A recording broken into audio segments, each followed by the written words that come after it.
Back on In Focus tonight, the future of energy in South Africa remains a hotly contested topic.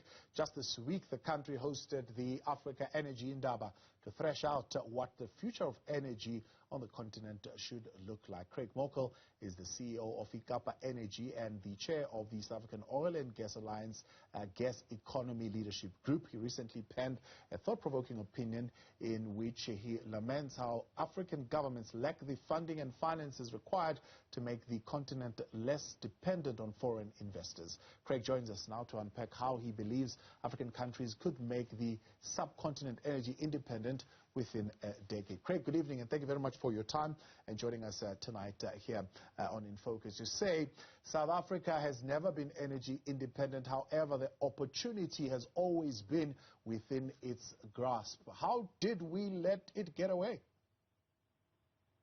We allowed ourselves to be recolonized after independence. That's the short answer. That's the short answer. Yeah. Yes. The long answer is that we... Please go ahead. No, go for it. You're saying the long answer is? Yeah, the longer answer is that we have natural resources that we can exploit commercially and do so in an environmentally responsible manner that could lead to greater prosperity in Africa. We shouldn't only care about the planet, we should care about our people, prosperity, peace, and partnerships too. Those are the 5 P's taken directly out of the definition of sustainable development. And I don't see why we should not utilize our natural endowments in Africa, including gas, for our prosperity, but to do so in a responsible manner. Yeah. Many African oil and gas producing jurisdictions, you're saying, have commercially exploitable oil and gas reserves. So what type of regime, policy-wise, do we need to put in place to be able to take advantage of these resources? Yeah, so if we were to define the problem more clearly, it's not that we don't have resources. We are resource rich, but we are energy poor. And so in times of global crisis, as we have right now, energy prices globally are escalating, inflation is escalating, and we need to now find a means of solving that particular problem. One of the means of solving that problem is to look at our indigenous gas and other resources and say, shouldn't we be utilizing that locally and denominating that in local currency while still exporting some of that commodity abroad for sales in offshore markets where we can fetch dollar prices as well? Yes. It's not an either or. Yeah. So the Minister of Energy, once again, I think at the Energy Indaba, lamenting the fact that the guys who are exploring, for example, for oil in other parts of the continent were actually chased away from here in South Africa because we just don't have a civil servant organization that wants to support that. It says we want to be angels in a sea of poverty. How do we get our oil companies to do the right thing so that when we do exploit these things, we don't get such an uproar? Sure. I doubt very much that any of the environmental activists have illegitimate concerns. I think they genuinely believe that the environment is under threat. And so it's up to the oil and gas industry to find novel ways of taking them into their confidence and showing them that oil and gas companies actually do care.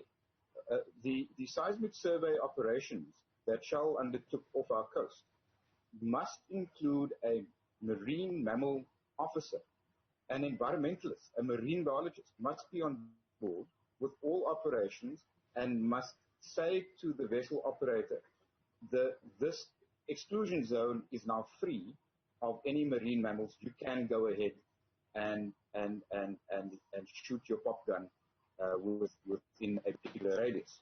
Now, that hasn't come out very clearly. Right? Those are environmentalists on board who are no different to any independent environmental assessment practitioner So emotion has overridden practicality and genuine concern and the technical arrangements made by vessel operators. We have legitimate concerns where they can be addressed practically, responsibly, but emotion gets in the way.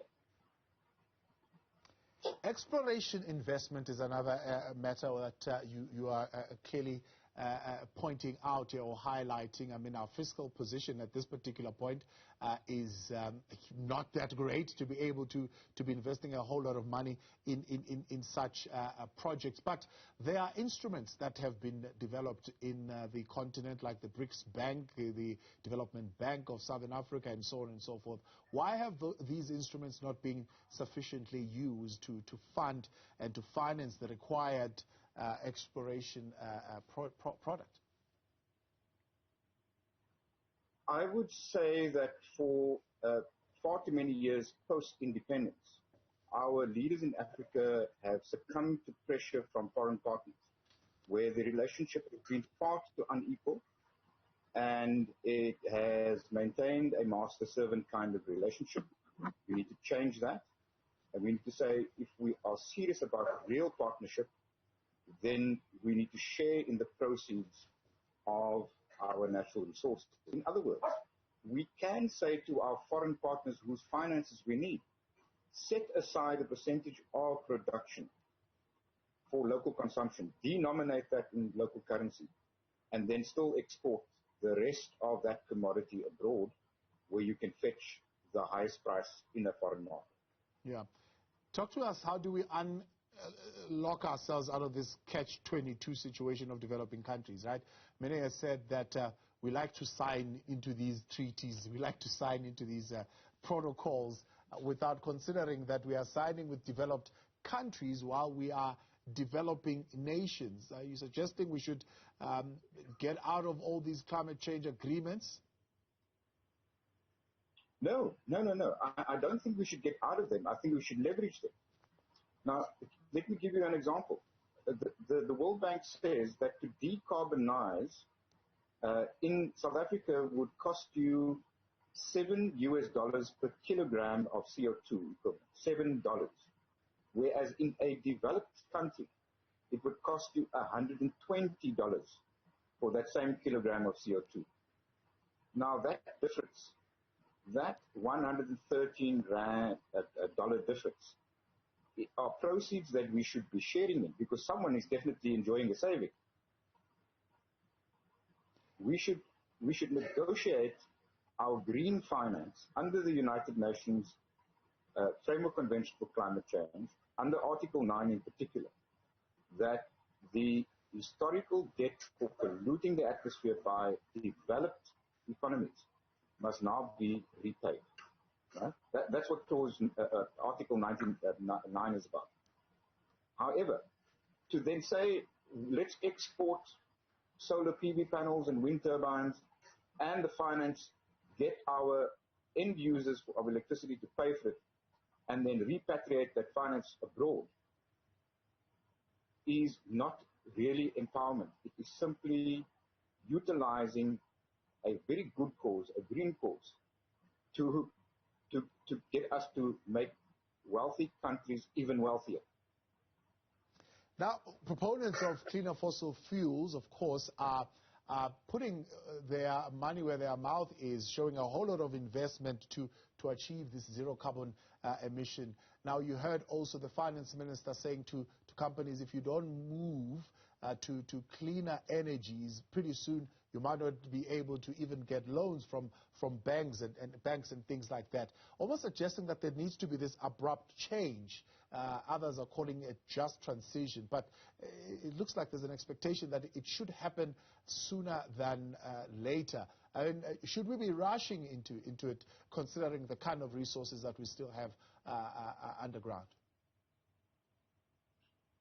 Well, we should have a balanced energy mix. The energy mix should reduce our greenhouse gas emissions so that we don't kill the planet. That's number one.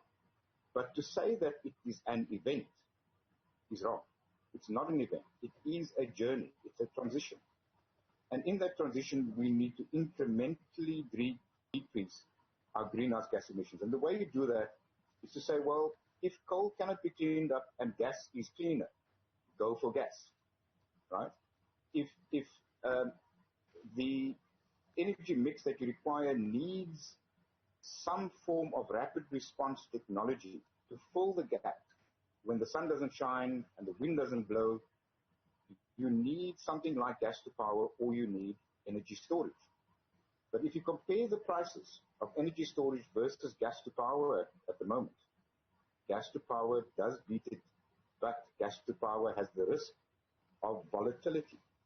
And that's why I'm proposing that we denominate a portion of indigenous gas in local currency to avoid the foreign commodity index pricing and the currency risk, the rand-dollar exchange rate, by setting aside a portion of gas production and other mineral resources and making that available for local consumption and beneficiation.